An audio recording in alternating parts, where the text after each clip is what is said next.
नमस्ते मित्रों, मैं बी कुमार क्लिनिकल हिप्नोथेरेपिस्ट आप सबका स्वागत करता हूं। हम हिप्नोटिज्म के जरिए क्या क्या फ़ायदे ले सकते हैं और हिप्नोटिज्म क्या है इस बारे में कुछ दिनों से बात कर रहे हैं। हिप्नोटिज्म एक बहुत ही बढ़िया सब्जेक्ट है और जितना बढ़िया सब्जेक्ट है उससे कहीं गुना बेहतर उसके बेस्ट रिजल्ट्स है। जी हाँ, हिप्नोटिज्म के बारे में काफ़ी कुछ बातें मैं आपको बता चुका हूँ। उसके कुछ अलग अलग पहलू के बारे में भी आपको बताया गया है। और पिछली बार हमने डर के पर बात की थी। जी हाँ, डर नाम ही एक डरावना है और आप जानते ही हैं कि मौत का दूसरा नाम डर है। यानी कि आदमी मरता बाद में है, डर से पहले मरता है। जी हाँ, डर इतनी अलग अलग तरह के हैं, अलग अलग प्रकार के हैं कि जिसकी गिनती अगर हम करते जाए उतनी ही लंबी होती जाएगी। डर जिससे वाकई कोई बच सका हो। डर कब से इंसान में आता है? जी हाँ, डर कब से हमारे अंदर आता है, सबसे पहले आज हम उसके बारे में बात करेंगे। हम डर के साथ ही पैदा होते हैं। हम जब पैदा होते हैं तब डर के साथ ही पैदा होते हैं। वो कैसे? आप कहेंगे तब तो हम बिल्कुल इतने छोटे हैं, अभी अभी पैदा हुए, तो डर क्या हमारे में? डर हमारे अंदर रहता है, बाहर नहीं दिखता है। आज भी बाहर कहाँ दिखता है?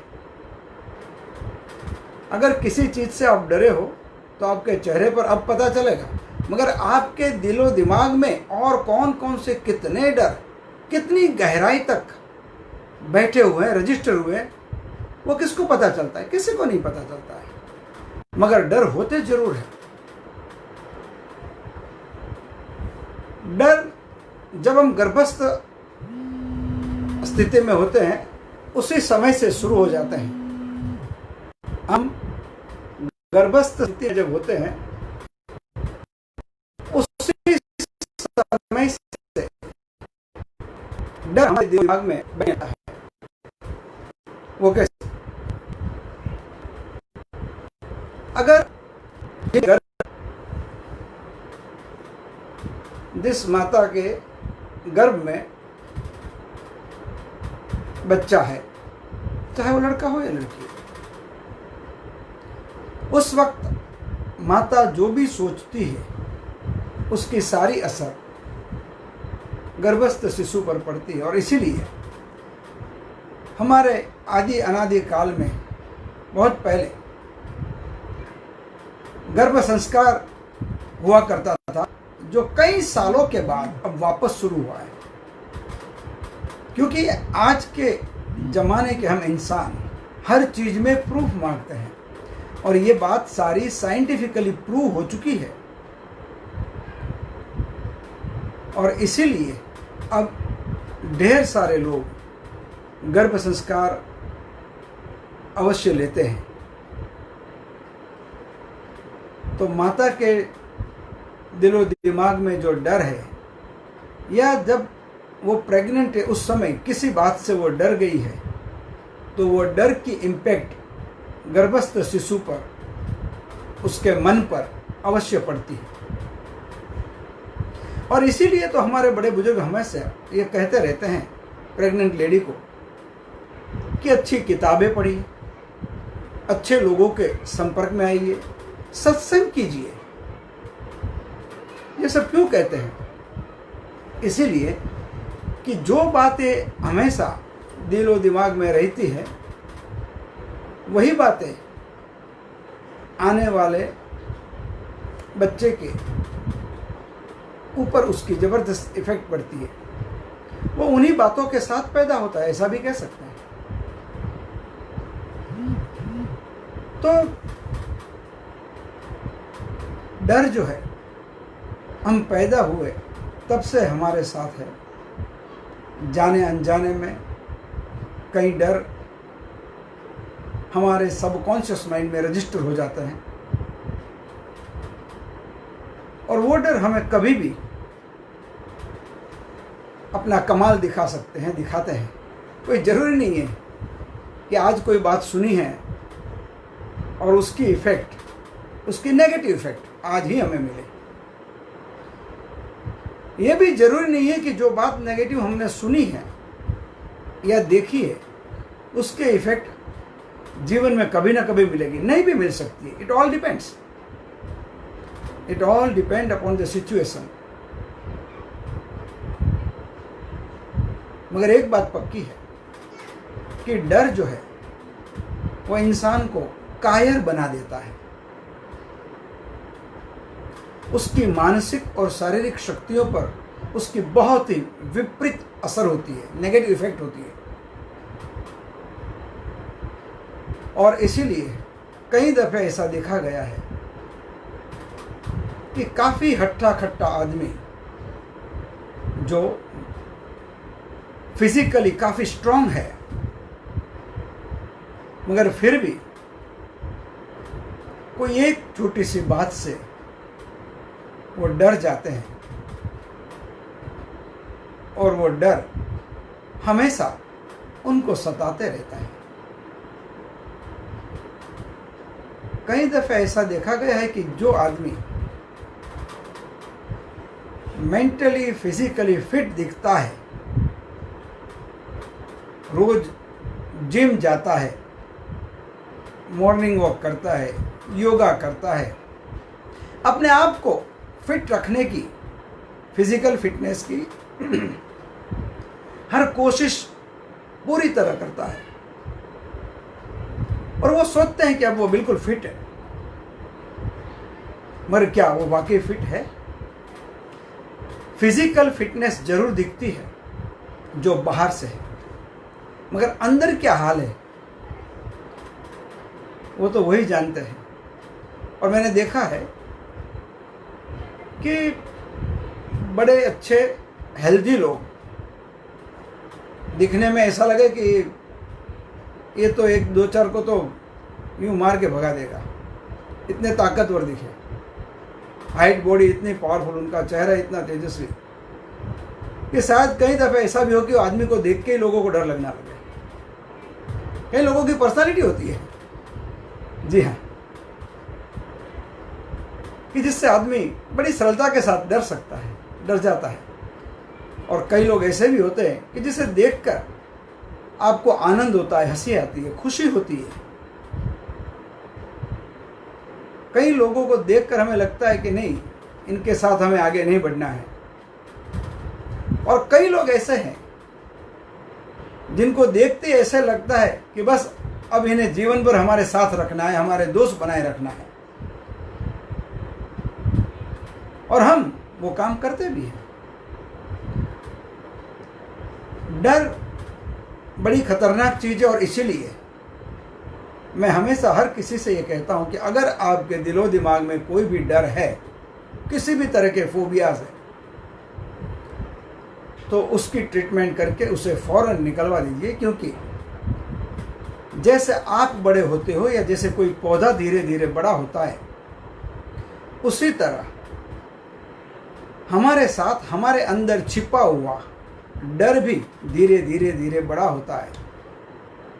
और ये डर कभी हमें बड़ी संकट में न डाल दे, तकलीफ में न डाल दे। जी हाँ, ये डर किसी भी तरह के प्रॉब्लम क्रिएट कर सकता है, क्योंकि डर का तो काम ही है आपको डराना। और डर तो किसी को भी डरा सकता है, चाहे वो कोई भी इंसान क्यों ना हो, चाहे वो पुरुष हो या स्त्री हो, यानी मेल हो या फीमेल हो, उसको क्या फर्क पड़ता है? उसको तो अपना काम करना है, उसका भी अपना एक रोल है हमारे जीवन में। तो अब ये जो डर है, परसों हमने काफ़ी बात की थी, डिफरेंस काफ़ी सारे डर के बारे में बताया था कि अलग अलग तरह के ये सारे डर हो सकते हैं। इसलिए वो बातें आज मैं नहीं करूँगा, उससे आगे जाएंगे। जो बात हमने नहीं की थी वो बात आज हम करेंगे। अब एक बहुत बड़ा डर कई लोगों में होता है, वो है आग का। जी हाँ, फायर। मैंने ऐसे सैकड़ों लोग देखे हैं, चाहे दिवाली हो, शादी हो या और कोई भी त्यौहार हो, कभी फटाके के नज़दीक नहीं जाते हैं। जलाने की तो बात छोड़ दो, नज़दीक क्या, वो अपने रूम में बंद हो जाते हैं, खिड़की दरवाजे बंद के। जब तक बाहर से फटाके की आवाज़ आती है तो वो इतने डिस्टर्ब रहते हैं कि जैसे उनके घर में आके उनके सामने या उनके ऊपर ही आपने बम जला के फेंक दिया हो।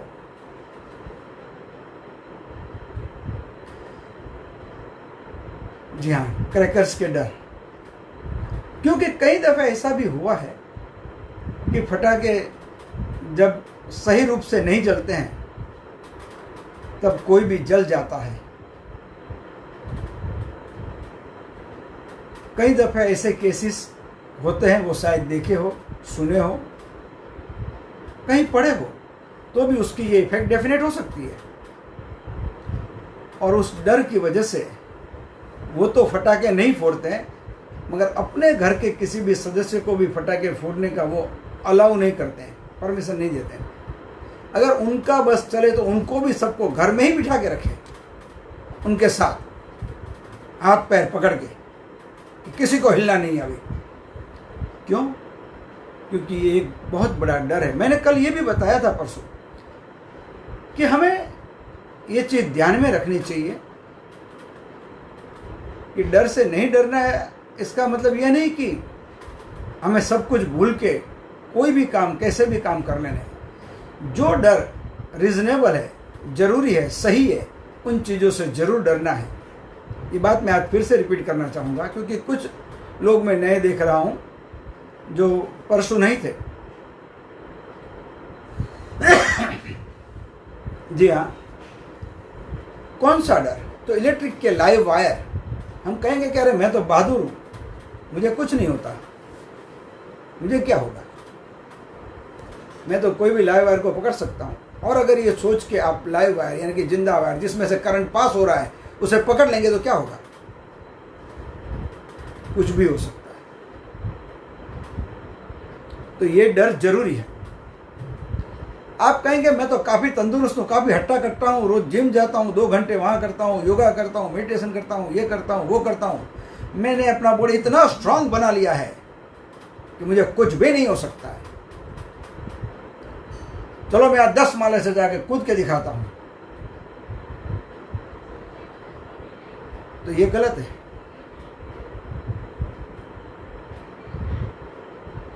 किसी भी ऊंचाई से ऐसे जंप नहीं करना चाहिए, क्योंकि जब आप ऊपर से नीचे गिरेंगे तो आपको पता नहीं है कि नीचे जब आप गिरेंगे तो आपकी क्या पोजीशन होगी, शरीर का कौन सा हिस्सा पहले जमीन से, फ्लोर से टकराएगा, क्या होगा। हाथ पैर टूट सकते हैं, कमर टूट सकती है, सर फूट सकता है, या डेथ भी हो सकती है। ऐसे कई किस्से हम सुनते आए हैं कि कई लोग सुसाइड करते हैं और मर जाते हैं, खुद की अपनी जान देते हैं। तो कई लोग अनजाने में या कुछ काम करते समय गिर जाते हैं। जैसे कई बिल्डर्स के वहाँ ये होता है, जब बिल्डिंग का कंस्ट्रक्शन का काम चालू होता है तो उनके जो लेबर है काम करते हैं, तो उनमें से कई दफ़े उनके हाथों की ग्रिप छूट जाती है, या नीचे एक जो बोर्ड लगा के रखा होता है उस तरफ ध्यान नहीं देते और 2 कदम और आगे पीछे चले जाते हैं और गिर जाते हैं। ऐसे कई लोगों के डेथ हुए, हमारे सामने की बात है। तो इन सब चीज़ों का डर होना जरूरी है, आवश्यक है। डर जो बेकार के हैं, बेमतलब के हैं, जो आपकी प्रोग्रेस को रोकते हैं, वैसे डर को आपको निकाल बाहर करना चाहिए।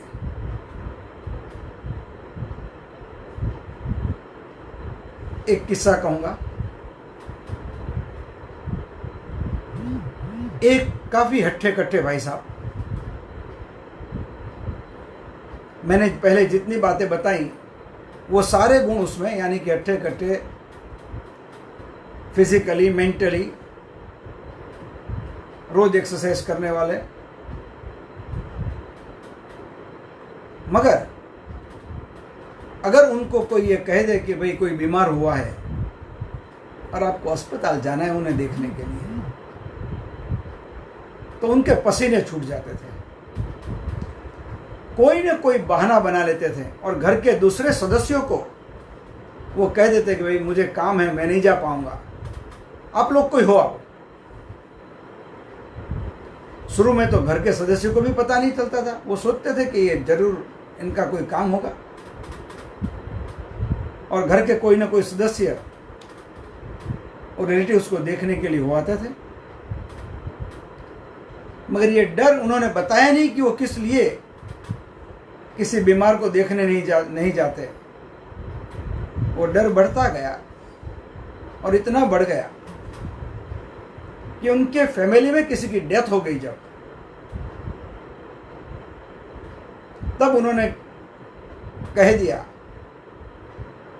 कि मैं इनको लेकर जब जाएंगे तो साथ में नहीं जाऊंगा, और वहां से डेड बॉडी के पास से भी काफी दूर चले गए, उस रूम से, उस फ्लैट से निकल गए, नेबर के घर में जाकर बैठ गए और बता दिया कि भाई ये सब मेरे से नहीं देखा जाएगा। बाद में जब ये बढ़ता गया और कुछ ऐसे हादसे और हो गए, तब उनके घर वालों को लगा, पता चला कि वाकई कोई प्रॉब्लम है।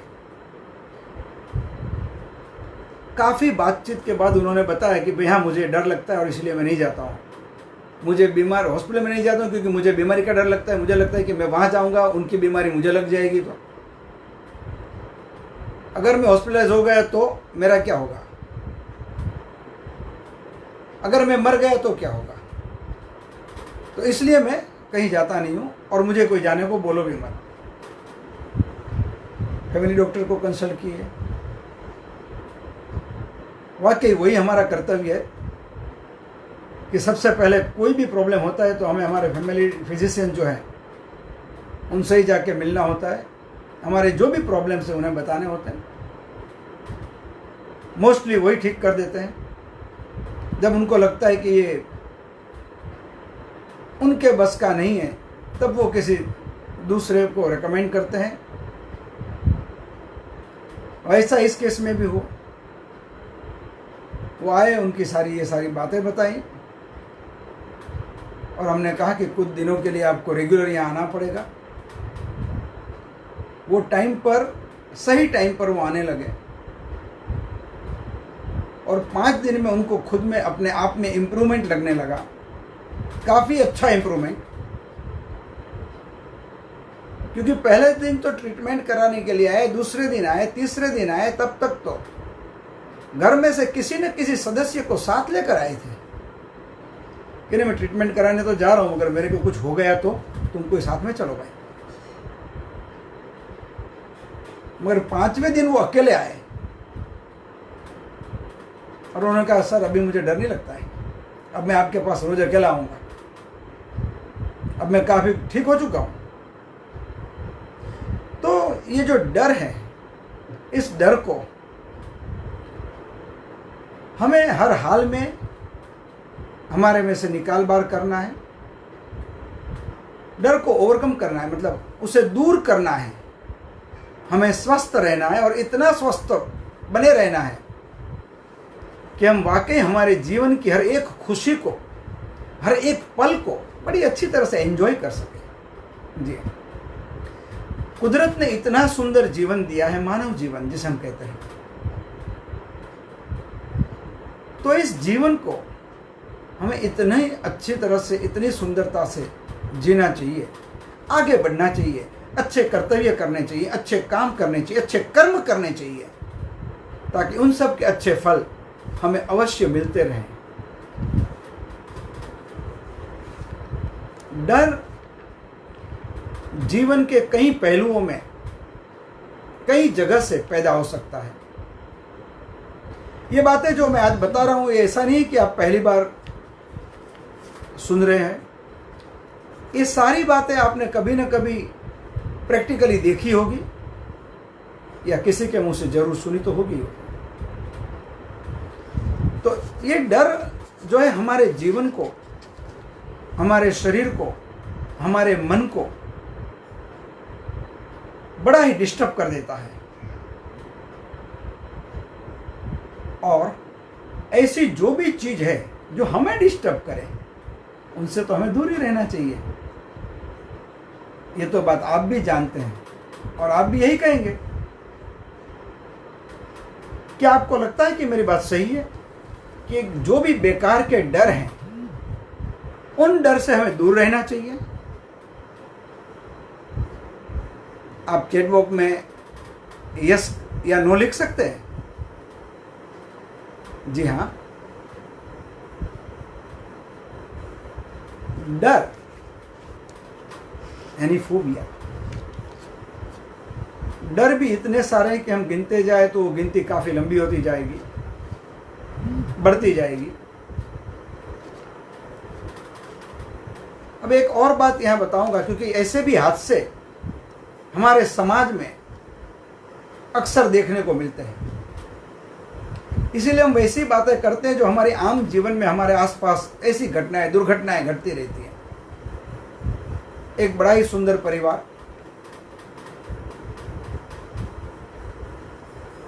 बड़ी सुख शांति से, बड़े चैन से, सुकून से, आराम से अपने जीवन में आगे बढ़ रहे थे। आपस में काफी प्यार, अच्छा कारोबार, तो पैसे की भी कोई कमी नहीं। फिर अचानक एक दिन उस घर के एक सदस्य, जी हाँ फीमेल मेंबर को, शाम को करीब 4 बजे उनके एक नेबर बुलाने आए और उनसे कहा कि भाई क्या कर रही हो आप? तो बोला कुछ नहीं, फ्री हूं, तो आइए मेरे घर चलिए, आपको किसी से मिलाती हूँ। कई दफ़े उन दोनों में आपस में, क्योंकि हर एक में बातचीत होती रहती है कि ये हमारे जान पहचान के हैं, ये जानते हैं, ये वो जानते हैं, ये वो करते हैं, तो ऐसी बात उनकी पहले हुई थी। तो उन्हें पूछा कि भाई क्या है, कौन है, बता तो सही। तो चल रहा उधर, बताती नहीं, मैं तो मिलाती हूँ, आपकी मुलाकात करवा देती हूँ। भाई बातें तो हमारी काफ़ी हुई है उनके लिए, आज हम मुलाकात कर लेते हैं। वहाँ गए, एक भाई साहब बैठे थे कुर्ते पैजामे में। उनको देखकर बताया कि कई दफ़े हमारी बात हुई है कि हमारे एक फैमिली फ्रेंड है जो बड़े अच्छे ज्योतिषी है, और उन्होंने आज तक जो भी कहा ऑलमोस्ट सब कुछ बिल्कुल वैसा ही हुआ। काफ़ी अच्छा नॉलेज है, डीप नॉलेज है इनका, काफ़ी बड़ा स्टडी है इनका, और कई बड़े बड़े लोग भी इनके पास अपने काम के लिए जाते हैं, इनसे सलाह मशवरा करते हैं। मुझे कुछ पूछना था, मुझे कुछ काम था, इसलिए आज इनको बुलाए थे यहाँ पर। मेरा काम हो गया है, मुझे जो पूछना था मैंने पूछ लिया है। अगर आपके मन में कोई प्रश्न है और आप पूछना चाहते हो तो पूछ सकते हो। तो इन्होंने बताया कि भाई मेरे तो माइंड में ऐसी कोई बात है ही नहीं, ऐसी कोई प्रॉब्लम नहीं है कि जिसके सॉल्यूशन के लिए मैं कोई प्रश्न करूं। तो उन्होंने कहा नहीं भाई ऐसी कोई बात है नहीं, अभी तो मेरे माइंड में कुछ ऐसी बात आ भी नहीं रही, और वाकई ऐसे कोई भी प्रॉब्लम मेरी लाइफ में नहीं है फिलहाल। तो उन्होंने कहा एक काम कीजिए, आपका हाथ बताइए, मैं देखता हूँ कि आप जो कह रही वो क्या है। वो बहन जी ने अपना हाथ आगे कर दिया और वो ज्योतिषी बड़ी बारीकी से हाथ को उल्टा सीधा थोड़ा आगे पीछे करके नज़दीक लाके दूर ले जाके स्टडी करने लगे ज्या हथेली का पामी। स्टडी करते करते वो एकदम सीरियस हो गए और उन्होंने कहा कि आप जो कह रही हो, आपकी सारी बातें तो बिल्कुल सही है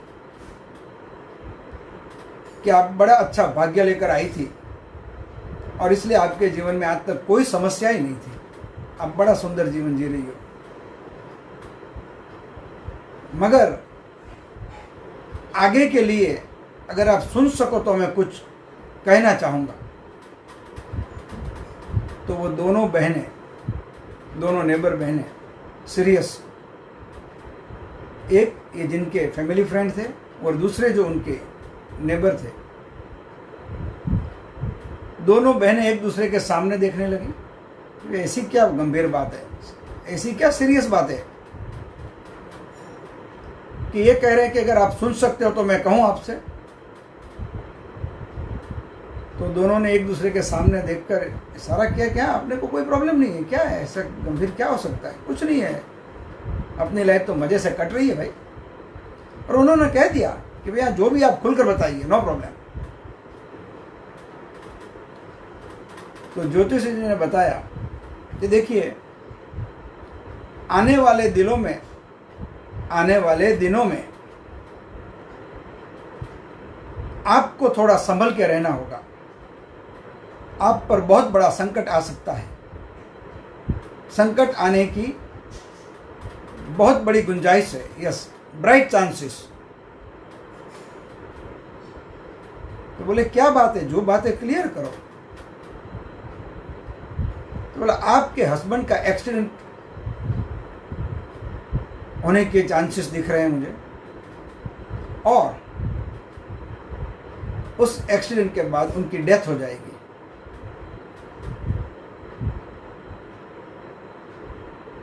तो इनकी तो हालत इतनी खराब हो गई कि क्या कहे। अभी तक चेहरे पे जो नूर था, जो हंसी थी, वो गायब हो गए, टेंस हो गए। ये मैं क्या सुन रही हूं, क्या कह रही है, अगर ऐसा हो गया तो क्या होगा। मन में विचारों की धाराएं तेज चलने लगी, जी हाँ, 100, 200, 500 की स्पीड से।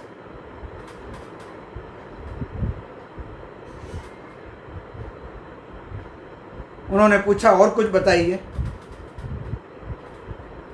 क्या इसमें से बचने के कोई चांस है, क्या हम कुछ कर सकते हैं। उन्होंने कहा नहीं, बस एक ही है, संभल के रहो, मगर होने को कौन टाल सकता है, जो होना है तो होना ही है। तो आपके हस्बैंड को कह दीजिएगा कि जब भी वो ट्रैवल करते हैं कहीं भी कैसे भी, थोड़ा संभल के करें, अपने आप को बचा के करें, शायद ये मुसीबत टल जाए, हालांकि चांसेस कम है। अब ये बातें सुनने के बाद कौन सी वाइफ को अपने हस्बैंड की फिक्र नहीं होगी, ये बताइए मुझे। बस मायूसी के साथ वो अपने घर चली गई।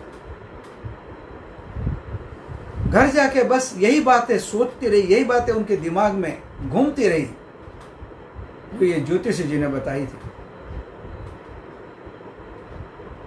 बहुत कम समय बचा है, ये कभी भी हो सकता है। अगर ऐसा हो गया तो मेरा क्या होगा, मेरे परिवार का क्या होगा, मेरे बच्चों का क्या होगा, हम सब क्या करेंगे।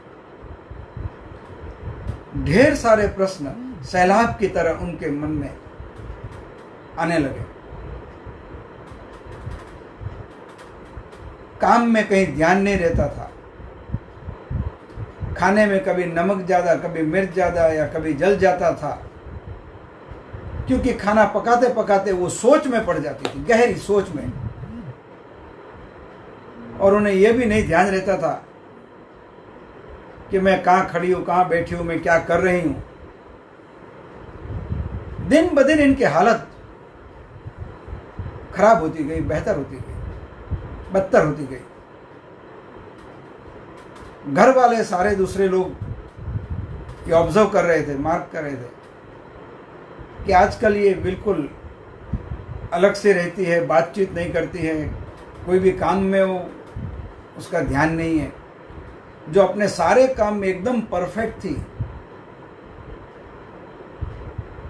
आज उसकी हालत ऐसी कैसे हो गई, क्या हो गया। अभी घर वालों को ये बात बताकर वो और चिंतित नहीं करना चाहती थी सबको, इसलिए वो किसी को कुछ बता नहीं रही थी। मन ही मन यही बातें सोचती रहती थी, वही खुद दुखी होती रहती थी। इसलिए उनके हस्बैंड उनको फैमिली डॉक्टर के पास ले गए। उन्होंने काफ़ी कुछ पूछा,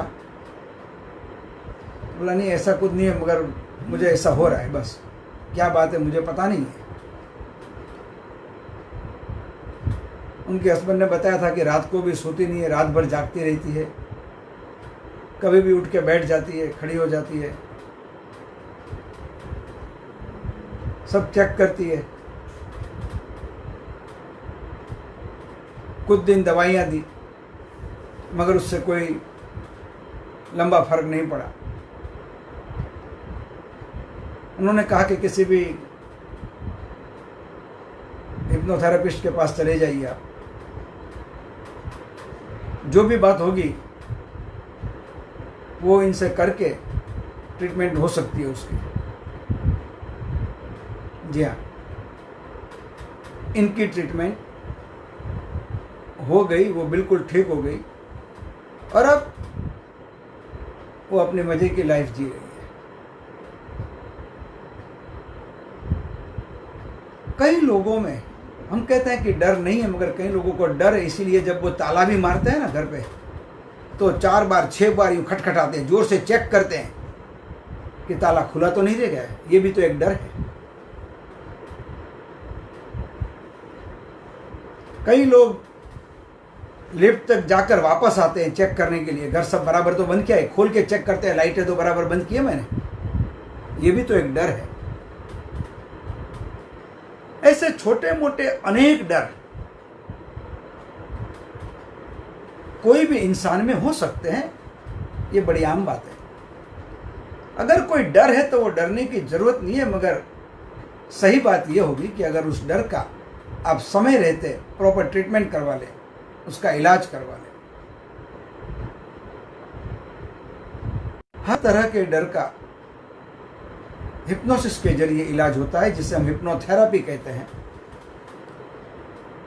और हिप्नोथेरेपी एक ऐसा सुंदर मनोविज्ञान है कि जिसकी कोई साइड इफेक्ट नहीं है, कोई आफ्टर इफेक्ट नहीं है। कई दफे कई पेशेंट आते हैं और पूछते हैं कि क्या मेरा प्रॉब्लम सॉल्व हो जाएगा। हम कहते हैं हम कोशिश करेंगे, होने के ब्राइट चांसेस है, इसीलिए तो हम भी तो मेहनत कर रहे हैं। तो पूछते हैं कि कितने केस, लोग पूछने को कुछ भी पूछ सकते हैं भाई, उनका हक है कि क्या आपके पास ऐसे केस आए हैं, कितने केस आए हैं, कितने लोगों को आपने ठीक किया, क्या सब 100% ठीक हुए।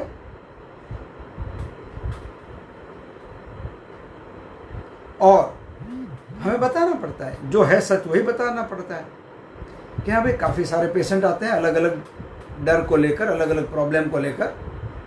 हर उम्र के लोग आते हैं, मेल फीमेल दोनों आते हैं। ऐसा नहीं है कि सारे डर फीमेल में ही भरे पड़े हैं।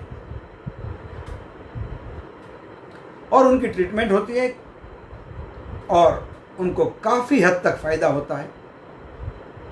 कुछ पेशेंट ऐसे भी होते हैं जिनको 70-80% फ़ायदा होता है और बाकी सारों को 100% फ़ायदा भी होने के ब्राइट चांस होते हैं, और होते भी हैं। तब जाके उनके दिल को थोड़ी तसल्ली मिलती है कि हाँ, यहाँ पर अब ट्रीटमेंट लेने जैसा है। ये मैं कहता हूं इसलिए सही है, नहीं, बिल्कुल नहीं, ये साइंस कहता है। ये ट्रीटमेंट कौन करता है? मैं तो एक मीडिएटर हूं, बाकी तो काम कौन करता है? तो वो साइंस करता है। वो साइंस कौन सा साइंस? माइंड का साइंस। जी हाँ, इसीलिए हर तरह के साइकोलॉजिकल और साइकोसोमेटिक डिसऑर्डर की treatment most of the problem की होती है और उसके काफ़ी अच्छे परिणाम मिलते हैं। और उसका सबसे बड़ा फायदा ये है कि अगर हिप्नोथेरेपिस्ट की सूचना के मुताबिक जो भी वो सजेस्ट करते हैं आपके हिप्नोथेरेपिस्ट, उन सजेशन को आप फॉलो करते हैं 100% और वो ट्रीटमेंट कंप्लीट करते हैं, तो वो प्रॉब्लम लाइफ में दोबारा कभी होने की गुंजाइश बहुत ही कम रहती है, ऑलमोस्ट नहीं के बराबर। तो इसका मतलब साफ है कि ये एक ऐसी ट्रीटमेंट है, एक ऐसा साइंस है जिसमें बगैर कोई दवा, बगैर कोई इंजेक्शन से आप ठीक हो सकते हो।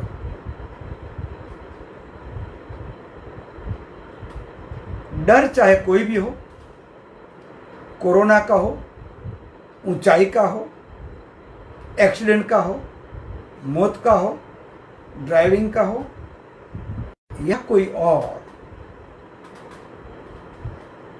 हर तरह के डर का इलाज हिप्नोसिस के जरिए हो सकता है। अब जब भी आपके आसपास ऐसे कोई केस नजर आए तो आप जरूर उन्हें किसी न किसी हिप्नोथेरेपिस्ट के पास जाने के लिए अवश्य कहिएगा। जी हाँ, क्योंकि आप भी चाहते हैं कि आपके वो मित्र, आपके रिलेटिव, फ्रेंड, कजिन जो भी हैं, वो बिल्कुल ठीक हो जाए और आपके साथ पहले की तरह रहने लगे।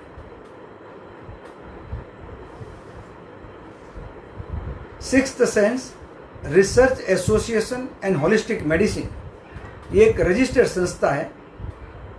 जी हाँ, इस संस्था 30 साल पूरे कर चुकी है और भारतवर्ष में ढेर सारे लेक्चर, डेमोन्स्ट्रेशन देकर इस मनोविज्ञान का, ये साइंस का प्रचार कर रही है, पब्लिसिटी कर रही है और लोगों को ये बात बता रही है कि आप सब इस साइंस का बेनिफिट जितना चाहे ले सकते हैं और इसमें आपके सिर्फ और सिर्फ फायदे होंगे, इसमें कोई नुकसान हो ही नहीं सकता है, क्योंकि किसी भी तरह की मेडिसिन नहीं दी जाती है। आपको मेरी बातें अगर अच्छी लगती हैं, मेरी बातों पर भरोसा बैठता है और लगता है कि वाकई ये कोई साइंस है, तो इस साइंस को अधिक समझने के लिए, इसके बारे में अधिक जानने के लिए भी आप मेरा कांटेक्ट कर सकते हैं और आपके मन में जो भी क्वेश्चंस अराइज होते हैं, पैदा होते हैं, उनका जवाब आप मुझसे प्राप्त कर सकते हैं, ले सकते हैं, ताकि आपका माइंड दुविधाओं से बाहर आ जाए और आप किसी भी एक सही डिसीजन पर इमीडिएट जा सकते हैं। अगर ऐसी कोई भी बात है तो आप बेझिझक, without any hesitation, yes definitely you can contact me, मेरा संपर्क कर सकते हैं। मेरा नंबर लिख लीजिए, कागज कलम तैयार रखिए। मैं नंबर बोलता हूँ 9819646327। रिपीट करता हूँ 9819646327। हमारी इस संस्था की ओर से अलग अलग 7 सेल्फ इंप्रूविंग सीरीज तैयार की गई है, क्योंकि हर पेशेंट मुझ तक नहीं पहुंच सकते और ना ही मैं हर पेशेंट के घर पर जाके ट्रीटमेंट कर सकता हूं। तो घर बैठे आप, अगर आपके प्रॉब्लम जो भी हैं वो बेसिक प्रॉब्लम है, इनिशियली जब मतलब वो प्रॉब्लम शुरू हुआ है तो ये जो सीडी बनाई है वो आप घर बैठे अगर हेडफोन लगाकर सुनते हैं तो आपको काफ़ी हद तक इसका फ़ायदा होता है। जी हाँ, ये सीडी गुजराती, हिंदी और इंग्लिश 3 लैंग्वेज में पब्लिक डिमांड पर बनाई गई है और 3 लैंग्वेज में सेल्फ इम्प्रूविंग सीडी इस संस्था के अलावा, हमारे अलावा और किसी ने नहीं बनाई। ये सीडी आप ले सकते हैं और अपने मोबाइल में डाउनलोड करके हेडफोन से आप इसे सुन सकते हैं। मैं इनके टाइटल्स बता देता हूँ। पॉजिटिव सजेशंस, क्योंकि हम सब नेगेटिविटी से भरे हुए हैं, नकारात्मकता कूट कूट के हमारे में भरी पड़ी है। इससे दूर रहने के लिए, उससे बाहर आने के लिए पॉजिटिव सजेशंस। फिर 2 सीडी हमने खास तौर पे स्टूडेंट्स के लिए बनाई है। एक स्टूडेंट की याददाश्त बढ़ाने के लिए और पढ़ाई में, स्टडी में इंटरेस्ट क्रिएट करने के लिए, मेमोरी ट्रेनिंग। स्टूडेंट्स बड़ा होता है, उसके सब्जेक्ट बढ़ते हैं, उसके पोर्शन बढ़ते हैं, पढ़ाई का समय, आवर्स, टाइम उतना ही रहता है। कम समय में ज़्यादा अभ्यास नहीं कर सकते हैं कई स्टूडेंट और इसीलिए वो धीरे धीरे पीछे होते हैं, यानी कि उनके परसेंटेज कम होते हैं, उनके मार्क्स कम होते हैं। ऐसे स्टूडेंट्स के लिए स्पीड लर्निंग, जल्द ही अभ्यास करने की पद्धति। भाई बहनें घर में बाहर जो भी काम करते हैं वो काम करके शाम तक थक जाते हैं और इतने लूज हो जाते हैं कि किसी को भी उन पर दया आ जाए। तो ऐसे सभी भाई बहनों के लिए एक विशेष सीडी है, आर्ट ऑफ रिलैक्सेशन। जी हाँ, आराम पाने की कला। अगर ये सीडी आप सुन लेते हैं कुछ दिनों के लिए रेगुलर, कम से कम 4 से 5 हफ्ता आपको सुननी होती है, तो सुबह जितने फ्रेश आप घर से बाहर जाते हो, शाम को आओगे तब भी उतने ही फ्रेश हो गया, मेंटली और फिजिकली। इसके अलावा जिसको जाने अनजाने में पान, मावा, गुटखा, सिगरेट, बीड़ी, तंबाकू की आदत लग गई है, जो छोड़ना चाहते हैं और नहीं छूटती है, उनके लिए है stop smoking and tobacco drinking. धूम्रपान तथा तंबाकू का सेवन छोड़िए। कई लोग ऐसे हैं कि जिनको रात की नींद नहीं आती है। कई लोग ऐसे भी हैं कि नींद की गोलियां खाकर भी मुश्किल से 2-3 घंटे नींद आती है। ऐसे सभी के लिए है इंस्टेंट साउंड स्लीप, शांति भरी नींद लीजिए। और एक सीडी है, मगर वो सीडी हर किसी के लिए काम की नहीं है। वो जो सीडी है, उस सीडी को सुनने से पहले एक्चुअली कोई न कोई हिप्नोटिस्ट के पास जाकर आपको कुछ सिटिंग्स लेनी चाहिए, और अगर वो सिटिंग आप ले लेते हैं तो वो सीडी आपके लिए फ़ायदेमंद साबित हो सकती है। जी हाँ, बाकी की ये जो सीडीज़ हैं, वो सीडी जो हर कोई ले सकते हैं। परिवार के हर एक छोटे बड़े सदस्य ये बाकी की सारी सीडियाँ सुन सकते हैं। अब ये जो सीडी की मैं बात कर रहा हूँ, जो स्पेसिफिक सीडी है, जिसका नाम है ऑटोमेटिक राइटिंग। जी हाँ, ऑटोमेटिक राइटिंग, यानी कि आप कोई प्रश्न अपने सबकॉन्शियस माइंड को पूछते हैं और वही अपने हाथों से एक कागज पर उसी समय लिखने लगते हैं। मगर जब आप लिखते हैं तब आपको पता नहीं होता है कि आप क्या लिख रहे हैं, मगर वो आंसर सही होता है। ऑफ कोर्स कुछ प्रैक्टिस के बाद। पहली दफ़े में भी सही आ सकता है, फिर दूसरा तीसरा गलत आ सकता है, फिर चौथा पांचवा छठा सही आ सकता है, मगर इसकी रेगुलर प्रैक्टिस से आपको 100% रिजल्ट इसमें मिल सकता है। जी हाँ, ये सीरीज़ भी अगर आपको चाहिए तो आप मेरा कांटेक्ट कर सकते हैं। मेरा मोबाइल नंबर आपके पास है। फेसबुक पेज पर आप मेरे साथ जुड़ सकते हैं। बी कुमार हिप्नोथेरेपिस्ट के नाम से फेसबुक पे हूँ। बी कुमार हिप्नोथेरेपिस्ट के नाम पर यूट्यूब में भी हमारे अलग अलग वीडियोस हैं। आप उसे भी अवश्य शेयर कीजिए, लाइक कीजिए, और फेसबुक के इस वीडियो को भी ज़रूर शेयर कीजिए और लाइक कीजिएगा। अब हम लोग वापस परसों मिलेंगे एक नए टॉपिक के साथ। तब तक के लिए आज्ञा दीजिए। नमस्ते।